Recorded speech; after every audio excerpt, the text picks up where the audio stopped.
أعوذ بالله من الشيطان الرجيم بسم الله الرحمن الرحيم السلام عليكم ورحمة الله وبركاته. என் பேர் ராதா என்கிற ஆபிதா. ஒரு 12 வருஷத்துக்கு முன்னாடி பேர் ராதா. அதற்கப்புறம் என் கணவர் மேலே விருப்பப்பட்டதுனால இஸ்லாத்தை நான் ஏற்றேன். அதான் கட்டாய பேரில் நான் இஸ்லாத்தை ஏற்கலை. எப்படி ஏற்றுக்கொண்டேன்னா, என்னுடைய ஸ்கூல் ஃப்ரெண்டு பேர் ஃபாத்திமா நஸ்ரீன். அவ இஸ்லாத்தில் எப்படி இருந்தா, ஏன்னா பக்கத்தில் இருந்து நானும் பார்த்துருக்கேன். ஸ்கார்ஃப் போடுறதா இருக்கட்டும், நோன்பு விடாமல் இருக்குது. நாங்கள் எவ்வளோ ஸ்கூல் படிக்கும் போதெல்லாம் சொல்லியிருக்கோம், சாப்பிட்றீ நோன்பு டைமில் கூட சாப்பிடாம இருக்காதெல்லாம். அவள் அதையும் மீறி நோன்பு வைப்பா. கரெக்டாக நடக்கும்போது அப்போவே பரவாயில்லையே, இவ்வளோ இதாக ஸ்ட்ராங்காக இருக்காளே அப்படின்னு ஒரு ஈர்ப்பு. அதுக்கப்புறம் ஒரு வாட்டி சொன்னேன் அவங்க வீட்டுக்கு போயிட்டு, இந்த மாதிரி எனக்கு கொஞ்சம் இஸ்லாத்தை பற்றி சொல்லுங்க அப்படின்னு நானாக போய் அவங்கக்கிட்ட விருப்பப்பட்டு கேட்டேன். அப்போ அவங்க வீட்டில் என்ன சொன்னாங்கன்னா, நீ இதை இஸ்லாத்தை ஏற்க தயாரா அப்படின்னாங்க. ஏதாவது கட்டாய பேரில் எல்லாம் வரியான்னு கேட்டாங்க. இல்லை, என்னுடைய கணவரும் சொல்லலை.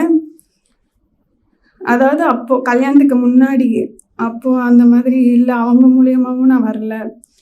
எனக்கு இந்த இஸ்லாத்தை பற்றி சொல்லுங்கள், எதுக்கு ஸ்கார்ஃப் போடுறீங்க, எதுக்கு தொழுவுறீங்க, இதை பற்றி எனக்கு தெரியணும்னு சொல்லவும் அவங்க எனக்கு சொன்னாங்க, தொழுகை எப்படி தொழுவணும், நோன்பு எதுக்காக வைக்கிறோம், களிமா சொல்லி கொடுத்தாங்க.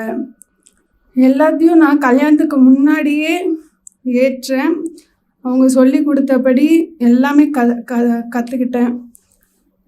அதற்கு பின்பு தான் எனக்கு ஒரு 2 வருஷம் கழித்து தான் மேரேஜ். அதுக்கு முன்னாடி என் பேரை மாற்றினேன். அதுவும் இல்லாமல் இப்போ எங்கள் வீட்டில் ஒத்துக்கிட்டாங்க. எங்கள் வீட்டில் இந்து தான். எங்கள் வீட்டில் சொல்லி அவங்க பரவாயில்லம்மா, நீ மதம் மாறினாலும் பரவாயில்ல, பையன் நல்ல பையன் சொல்லிட்டு ஒத்துக்கிட்டாங்க. ஆனால் எங்கள் மாமியார் வீட்டு சைடு ஒத்துக்கலை. இந்து பொண்ணு எங்கள் குடும்பத்துக்கு செட் ஆகாதுன்னாங்க. ஆனால் நான் மாறுறேன்னு சொல்லி அவங்க அப்போ ஒத்துக்கலை. அதனால் நான் கொஞ்சம் அவங்க வீட்டில் ஒத்துக்காதனால கொஞ்சம் தெரியாமல் போய் கல்யாணம் பண்ண வேண்டியதாக ஆயிடுச்சு.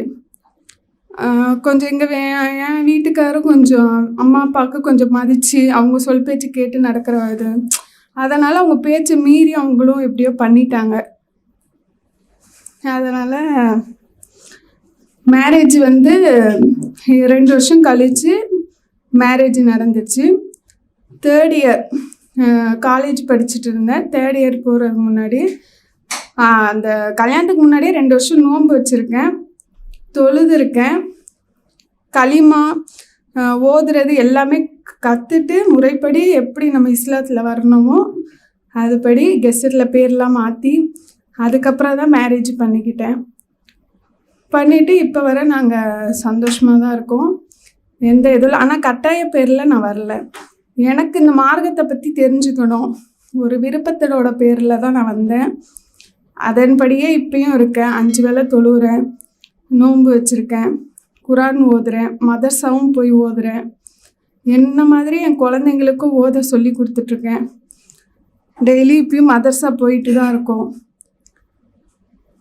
சந்தோஷமாக என் வாழ்க்கை போயிட்டுருக்கு. எல்லாரும் இஸ்லாத்தை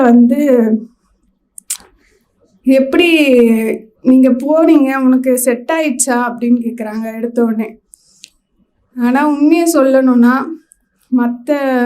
இப்போ எங்கள் அம்மா அப்பாவே எடுத்துக்கோங்களேன், ஒரு அமாவாசைன்னா போய் கும்பிட்றாங்க, ஒரு கோயில் திருவிழா அப்படி. ஆனாலும் என்னால் முடிஞ்சவரை நான் இப்பயும் சொல்லிட்டேன் இருக்கேன், இல்லைம்மா அது தப்பு, அது பண்ணக்கூடாது, இறந்தவங்க தான், அவங்களுக்கு போய் நம்ம கும்பிடக்கூடாது, பண்ணாதீங்க. நான் அப்பவும் இப்பயும் நான் சொல்லிட்டு இருக்கேன்.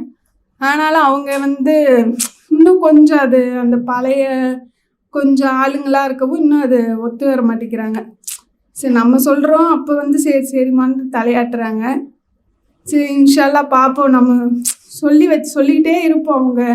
அவங்கள கட்டாயப்படுத்தலை, சொல்லிகிட்டு இருப்போம். இன்ஷா அல்லாஹ் அவங்க மாறுற மனசு உண்டாகட்டும். அவ்வளோதான். இன்ஷா அல்லாஹ் அல்ஹம்துலில்லாஹ். கீழே இருக்க இந்த குரான் வேணும்னா கீழே இருக்க நம்பருக்கு வந்து நீங்கள் ஃபோன் பண்ணிங்கன்னா இந்த குரான் தருவாங்க. அஸ்ஸலாமு அலைக்கும் வரஹ்மத்துல்லாஹி வபரகாத்துஹு.